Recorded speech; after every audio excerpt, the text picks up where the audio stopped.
Kwa majina naitwa Hosea Cosmas Mapile, ni mkulima wa parachichi na hapa ndiko nyumbani kwangu na hili ndilo shamba langu.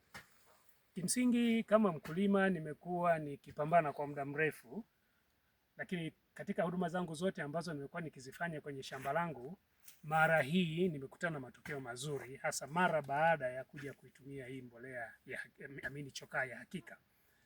Chokaa ya hakika ni moja kati ya chokaa ambazo mara kadhaa nimezitumia nyingi, lakini mara hii nilipoitumia chokaa ya hakika nimekutana na matokeo mazuri. Moja, mabadiliko makubwa kwenye miti, mabadiliko makubwa kwenye matunda, makovu ambayo yanatokana mara nyingi na wind damage zimekuwa nyingi, zinaendelea kukua, lakini ninapotumia chokaa ya hakika makovu badala ya kukua yanafutika, yanapungua, yanasinyaa, na hilo nimelipenda.